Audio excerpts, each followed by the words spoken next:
As a wife, if you don't submit to your husband and your children observe it, your children will become rebellious. Children are happy to see a wife disobey her husband because that gives them a cue that we too can disobey. And once that enters a house, you can't handle those children. So a wife must be in submission as an example for the children. Then it becomes easy for the children also to submit to you. Then you find out that your authority in the house is not challenged because they can see that you're not challenging daddy's authority. Because somewhere in children, they know who is in charge. He's the father. God is not a God of chaos. God is a God of order. And there must be order in the house. There must be order in the home. I heard a preacher is preaching that submission in marriage is as a result of the fall.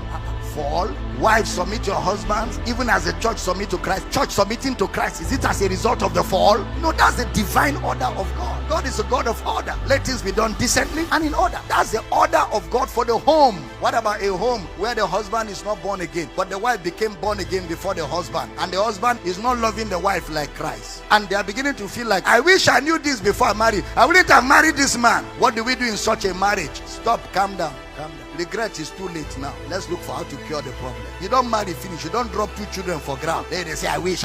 Wish for what? Wish not, move forward. Tell the children of Israel to go forward. 1 Peter chapter 3 verse 1. Put it up. Let's go there. Likewise, ye wives, be in subjection to your own husbands, that if any obey not the word, that is, even if your husband is an unbeliever, he does not believe the gospel, so he cannot love you like Christ because he doesn't know Christ. If a man obey not the word, they also may without the word be won by the conversation of the wife. So a woman can get her husband born again without quoting the Bible. How? Next verse. While they behold your chaste conversation coupled with fear. Next verse. Whose adorning, let it not be that outward adorning where you sit down in the saloon from 7 a.m. to 8 p.m. doing Bob Marley hair, yet you cannot pray for 1 hour. You can sit in saloon from 7 to 7, but 1 hour prayer, you'll be behaving like you have epilepsy. There's nothing wrong in plaiting the hair, but as you're spending time on plaiting the hair, spend more time in good character. Don't have beautiful hair with rotten character. You look well packaged until we come close. Then when we come close, we say, sigh! What a waste of investment. What a waste. What a waste. And what a woman. You are doing hair. Your husband is hungry. He is moving all over the house. He can't find food. He can't find anything. Meanwhile, you are supposed to prepare food. And when he talks, he says, I'm trying to be beautiful for you. Now beauty I go job.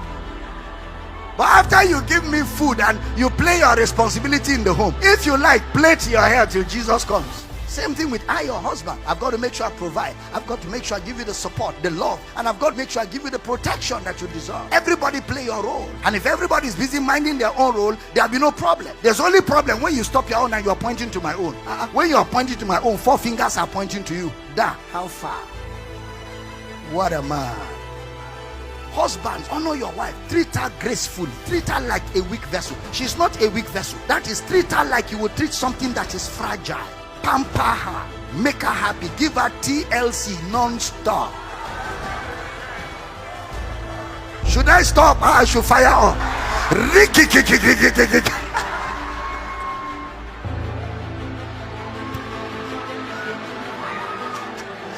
Buy her gifts. Take her for shopping. Give her money for vacation. Make sure she has constant pocket money. Should I fire on?